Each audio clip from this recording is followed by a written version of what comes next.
Hello and welcome back to the Lincoln Loco to finally welcome back. It's taken a while to get around to this episode. Obviously, if you follow me on Twitter and things like that, you'll know exactly why it's taken so long. I've been ridiculously busy over the past few days. It has been a bit crazy. So, welcome back. We're finally here. The Lincoln Loco, potentially the final episode of the championship season here today, but we could have another one if we get into the playoffs. So if you've not been aware of what I've been doing, basically, I was at Crouch Fest over the weekend. Not just as a punter, I was there as the head of toilets. It's a bit of a weird situation. If you want to be updated on it, I explained it in the video over the weekend. So there's a link on the top of the screen right now that you can click on to sort of get a bit of information on that. But I'm back from Crouch Fest now. It was the most bizarre night of my life because I'm backstage pretending to be head of toilets and going on. I was on stage a few times talking to the crowd. The crowd were ridiculously rowdy. Like, imagine it was just football fans essentially who obviously love the podcast, but football fans have come down. They're all really drunk and they were just incredibly rowdy. I don't think anyone quite expected it to be as rowdy as it did. I mean, I got booed twice. I was on stage twice and I was booed. A lot of other people got booed and heckled and things like that. It was intense. I think it was a bit more intense than people were expecting, but it was all good fun. I really enjoyed it either way. And then, of course, I got to meet Peter Crouch, Chris Stark, Tom Fordyce, Liam Gallagher was there as well. Catherine Jenkins was also there as well. Yumi at Six were headlining, some other really good bands that I've met and things. It's just a bit weird. It's such a bizarre situation. But the most bizarre thing was it was Liam Gallagher went on stage first, then it was Catherine Jenkins, and then it was me. How am I meant to follow those two up? It was the weirdest situation. I was on the side of the stage, ready to go on as Catherine Jenkins was walking off, and then it was me going on next. And it's like, how do I follow it up? I don't know. The video schedule has been messed up because of all this as well, so I apologise for that as well. We've had some really odd days where I've not been able to make videos and things like that. Today's Monday, so this video is coming out to you on Monday. That's really good. If we make the playoffs, there will be an episode tomorrow, but if we don't make the playoffs, then there won't be a video probably until Thursday. Tomorrow, of course, is Tuesday. I'm at the door at 6:30 in the morning and I'm back home at 10:30 at night. So I've not got a chance to make a video tomorrow. I've also got to play the summer transfer window at some point as well. That's probably going to happen on Wednesday, which means there won't be a Lincoln Loco video out for you on Wednesday. So Thursday's probably going to be the next episode of a Lincoln Loco after this one. I know it's a little bit rubbish, but there's not really much I can do about it right now. But obviously after Thursday, we'll get back to normal with videos. Next week there'll be a full video week for you and things like that. So don't worry about that. It'll all be good. Anyway, that's enough explaining. Let's get into today's episode. And since you were last here, it's been a while since I played and things like that. So we need to sort of refresh ourselves from the 2-1 win against Huddersfield and the 2-0 loss to Charlton. That was last episode. Since then, we played 5 games, won 3 and lost 2 of them. So it's been all right. The form's been decent. We started off against Peterborough, a 2-1 win there with Alan Bell and Jason Rendell getting the goals very late after Peterborough took the lead in the 79th minute. So that was really good to get 3 points away from home against Peterborough. Forest were up next at home and it was a very convincing 3-0 win there. Lee Phillip, Gary Langley and Carl Smith with the goals in that one. So I was really pleased with that game. Although Jason Rendell did get injured in that game and might not feature again this season at all because the injury is bad. He's not going to play against Swansea, but he might be back in time for the Hull game. We'll see how that one works out. We then played Burton afterwards, who are sitting bottom of the table, and a Gabriel Turiak and Lee Phillip goals made sure we picked up 3 points there. So only conceding, actually, 1 goal in those 3 games is really, really good. After that, though, 2 1-0 losses in a row. First one to Peterborough. They scored in the 91st minute, which was really frustrating, but it's one of those games, unfortunately. Preston getting the win there. So that was a bit of an unfortunate one. And then after that, Sheffield United beating us 1-0 at home as well. Alan Bell sent off on the 84th minute. So he is suspended, I think, for both games against Swansea and Hull today, which is annoying because he's such a good player. And we won't get to give him a send-off, unfortunately, unless we get into the playoffs. And then Kevin Vega scored for them in the 68th minute. That was the difference between the two sides. So a bit of a disappointing end to those fixtures in between episodes. I think we could have done better against Preston and Sheffield. But those 3 wins do leave us within a shout of the playoffs still. That makes sense. It still leaves us close to the playoffs. Now, we are 5 points away from Reading. They're the only team we can overtake Reading. They're on 70 points. We're on 65. So we need to rely on Reading and Cardiff losing both of their games and we win both our games. Once against Swansea, who are in 5th, already pretty much confirmed for the playoffs as well. The other is against Hull, who are in 13th, nothing to play for, so hopefully we pick up a win there, but they are a local rival, I suppose, so it's going to be a tough game either way. This then is going to be the lineup for the Swansea game then. Hopefully we get the 3 points we need here today and other teams lose above us. McClement in goal as per usual with a backline of Simpson, Hunter, Young and Higgins coming in today. The guy I've got on loan, Wayne Higgins, he's coming in just because Prince has played a lot of games recently, but his form in the past few games hasn't been brilliant, and Higgins probably does deserve a bit of a chance out there. So Higgins is going to start today. I don't think we've actually seen him start, actually. He plays the odd game, but not many games. But he's not bad, but Prince hasn't played particularly well in the last few games, so I think it's time to give Higgins a go right at the end of the season. Donker in that CDM position with Burton ahead of him, and then Porter coming in today because, of course, Allendale is already suspended. Turiak on the left-hand side, as already mentioned, Rendell's got that injury, so he can't play today. Langley on the right-hand side, and then Lee Phillip, who needs 4 more goals in 2 games to get to 20 for the season. Not sure if he actually will get it or not, but he's going to have a good go of it. So hopefully he does get it, and hopefully those 4 goals will lead us to the playoffs. Right then, kickoff is upon us here today. We're away to Swansea as well, so it's going to be even more difficult to get the result against the Swansea side, who are pretty much looking to confirm their place in the playoffs. They need to get 1 or 2 more points to actually confirm it ahead of Reading and Cardiff and us. I said, well, actually, no, they're already ahead of us, aren't they? Because they're 7 points ahead of us. So they've already confirmed it against us. Just Cardiff need to be wary of do Swansea. So they need to get the win today if they want to stay in the playoffs. And we've got an early chance, perhaps, as Hunter plays it back to McClement in goal, who puts it up to Higgins at right back, who can come forward with the ball towards Langley. Langley comes inside, plays it back towards Higgins. Now Burton up to Donker. Donker across to Simpson now, and Simpson looking to come forward with the ball. Got plenty of men around him. Phillip now finds a space, puts it in the back of a net for his 17th of the season. And 3 minutes into the game, we're doing a fantastic job of making our way into the playoffs. We just have to now hope that Reading lose their game and Cardiff also lose their game as well. So it was a great move, to be fair. Phillip, absolutely open in the middle of the pitch. He just cuts inside, in off the post as well, which is even more spectacular. And that's that. Very good for us as well. I've just noticed Sheffield Wednesday 1, Reading 0. That's really, really good. So Reading losing their game. Sheffield Wednesday doing their part to help us out get into the playoffs. And right now we're doing our part as well. So it looks like at the moment it's all going to be working out for the next game against Hull. Of course, we do need Reading to lose their next game as well. That would be helpful. Reading could actually draw one of their games, to be fair. If they draw one of their games, that's fine.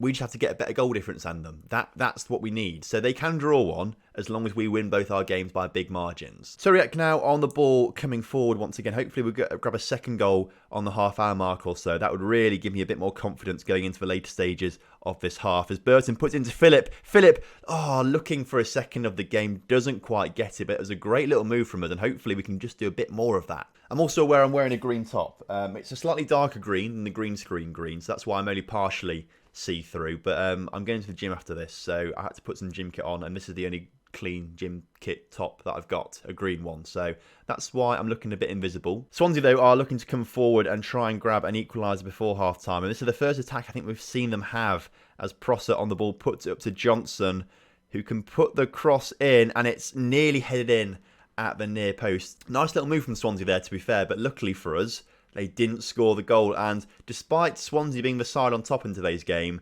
we are the side on top of the score sheet. Holding on to this win now would be massive. We need to hold on to it. So we've got, 35 minutes or so to go. Sheffield Wednesday now 2-0 up against Reading, which is really good for us because that means Reading's goal difference is now worse than ours. McClement makes a save there. That was a very risky from McClement there. But we have kept possession as Turiak comes forward now, plays it into Burton. Burton can slide it in to Porter. Porter puts it in the back of the net. Stan Porter with his 3rd of the season makes it 2-0, gives us the breathing room that we need in today's game against Reading, sorry. I'm getting very confused. It is Swansea we're playing today, not Reading. It's Reading we need to overtake in the league. It's Swansea we're playing today.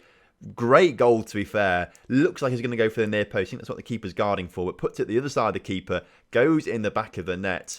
And that was a superb little goal, to be fair. Burton's now picked up a knock and has got a bruised ankle. So we will take him off for Mel Goff, just because I want to make sure we don't have too many injuries. If we do get to the playoffs, I want to keep players fresh and fit for it. We should probably make another substitute, but we do have a week off in between games. So if we are winning this, we have got 7 days to recover. And I'd rather not change things, if I'm honest with ourselves.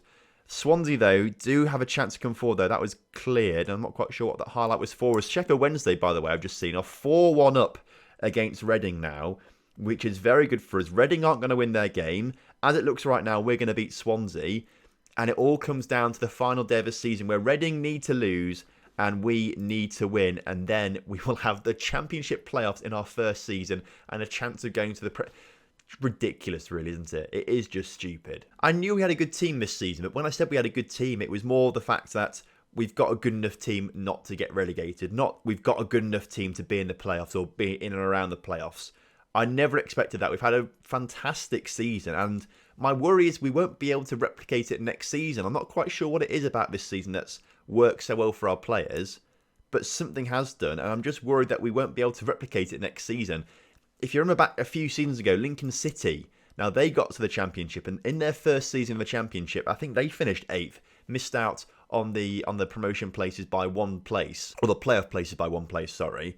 And then the season after that, they couldn't do it again, and they got relegated. And that's my worry. Are we just in that first season where we're really excited to be in the Championship and playing really well, and then next season we'll have that second season syndrome and just do absolutely awful? Burton's only out for 1 to 3 days, which is good for us because he should be able to play for the whole game in 8 days' time. So that's really good. Donker and Langley both tired. So I think we're going to... In fact, we'll probably just rest all the first team for a day or so, just because we want them to be as fit as possible for this Hull game coming up. Oh, Cardiff and Millwall have still got to play each other. Now, this could ruin things for us, especially because Millwall are 20th. What was that result then? Cardiff won it 1-0. So Cardiff also go up to 70 points. Reading on 70 points. We're on 68 points. So we need both Cardiff and Reading to lose their next game, us to win it, and then we'll be in the playoffs. It's a lot to ask for. Cardiff then, who have they got? They've got Barnsley in 10th. So Barnsley, that's a doable win for Barnsley. Reading, they've got Preston in 19th. They beat us, Preston, to be fair, so I'm not going to discount them, but that should be a win for Reading. It's going to be a very difficult one. It's not in our hands. That's the most disappointing. It's not in our hands, but we could do it still. So here we are for the Hull game then, and I'm not too sure I want to make any changes out there, really. Now, I would bring Rendell back on. I'll bring Rendell on the bench, but not to start. I don't think he's quite ready to start today's game. And then, where is he? I know Alan Bell is actually back for today's game from a suspension, so he'll come on for Stan Porter. He's got to be in that starting lineup, obviously. And actually, no, I reckon we will bring Rendell on for Turiak. Let's do that as well. Rendell will come on. He's not quite as match sharp, but he's fit enough to play today's game. We can always bring Turiak on if we need to as well. So they're the 2 changes that we'll make. Hopefully, then things go to our plan. And apparently we can't have more than 5 lone players in the squad. How many have we got? 1, 2, 3. Well, okay, we've got 6. So Higgins has got to come off then for Prince. And then Higgins has got to come off the bench as well, I believe. Yeah, because the bench is still the matchday squad, obviously. So he's got to come off. We'll just put, I don't know, who do we put on the bench for now? Let's put Stan Porter on the bench for now instead.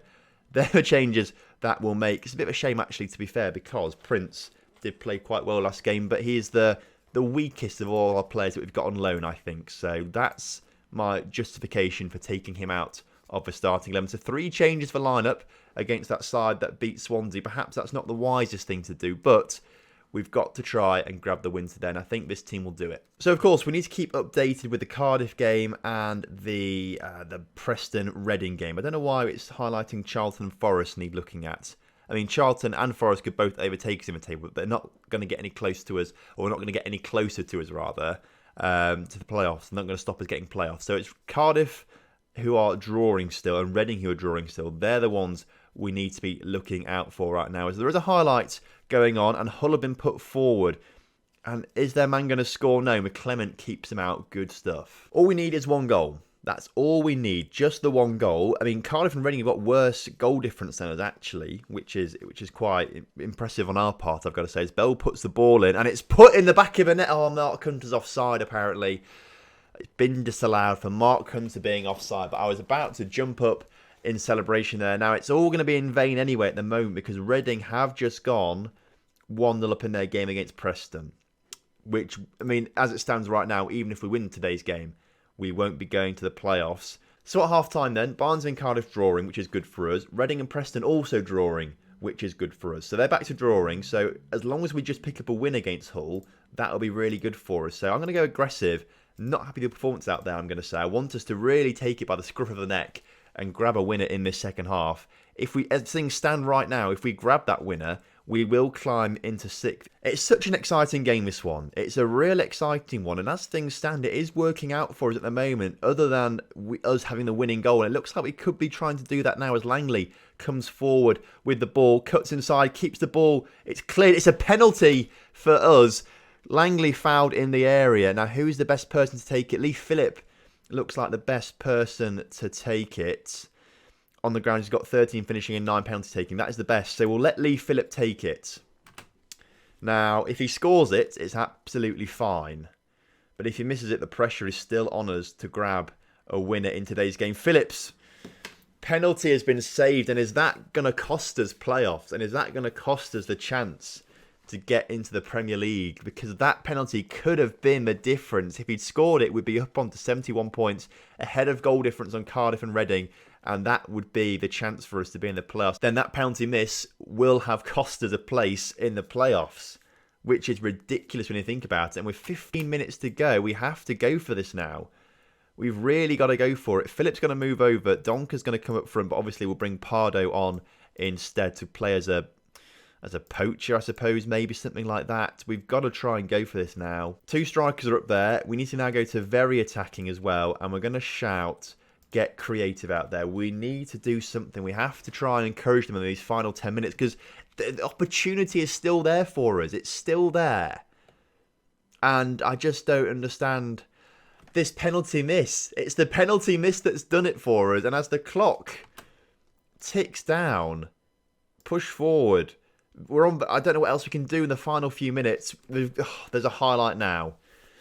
If we score now, we will be going to the playoffs. But if Hull score, we're not going. If we don't score, we're not going. We have to score a goal from this highlight. But at the moment, Hull are keeping possession, although they've just given it away to us. And Rendell can now come forward in the 89th minute. Burton into Bell. Bell out to Langley. Langley to put the cross in. Into Phillip. Phillip keeps it in. It's an own goal. It's gone in the back of the net. Aidan Hooper scores the own goal. Lincoln United go 1-0 up in the 90th minute. And as things stand, we sneak. We are sneaking ourselves into 7th place on the final day of the season where we had to rely on only Cardiff and Reading picking up a single point. They couldn't pick up more than 1 point. We had to win both of our games and somehow, as things stand right now, it's working out for us. Langley puts a corner in which is collected by the Hull goalkeeper. Now there's 45 seconds left to play in this game. The ball's been put up to the Hull striker, McClement. Don't pick it up, just play it with your feet. Hold on to it. Let's be sensible here. Let's not lose possession. Fantastic time wasting there. We've got 20 seconds left. Oh my goodness, what was that? That was a poor ball. Oh, thank goodness that didn't go in the back of the net, because if that did, I would have been... Oh my God, I've just seen Cardiff have taken the lead in their game. What? No. I was about to go mental saying that we've just got playoffs, but in what was potentially more exciting than our 90th minute winner, Cardiff have gone and scored in the 92nd minute to beat Barnsley. And they've gone into the playoffs on 73 points. Oh, this is ridiculous. That was a fairy tale ending to that game. An absolute fairy tale ending. A goal disallowed for offside. A penalty missed. We finally get one in the 90th minute for an own goal to take us into the playoffs. And then Cardiff ruin it all for us. Oh, I can't believe that. I was so excited. What an exciting end to the season, to be fair. An absolutely incredibly exciting end to the season.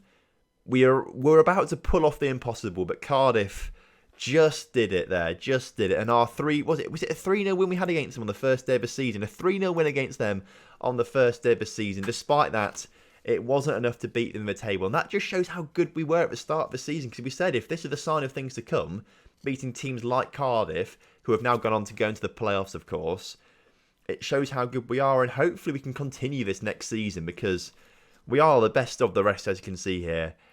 If we can just continue it next season, that would be fantastic. My worry is I'm not sure we're going to. That is my worry. I don't know if we've got the ability to carry it on next season. I don't know if it's just a one-season wonder thing. We're going to have to work so hard over summer to retain players and build on our team this season. Initial wage budget, though, £83,000 per week, and a transfer budget of $3.7 million, which is very nice indeed. It's a bit of an increase on what we've had this season as well, so that's all good news. Oh, I just can't believe we've been done dirty like that. Right at the last second as well. Like, there was hardly any time left in that Cardiff game, and yet somehow they pulled it through. Oh, it's a massive shame. Like, it's a massive, massive shame. But it's just one of those things, isn't it? We go again next season. We go again next season. As Peter Crouch would say, back stronger, of course. So we have to do that. Back stronger next season. I mean, it's ridiculous the way it's happened. It's absolutely ridiculous. But we'll have to stomach it. And again, as I say, next season, back stronger. So thank you very much for watching this season of the Lincoln Loco 2. I know it's taken a bit longer than we expected and it's been a bit broken up, but I hope you still enjoyed it nonetheless. If you have done, make sure you do drop a like on the video for me and subscribe to the channel if you're new around here. And I'll see you next time for some more Lincoln Loco action.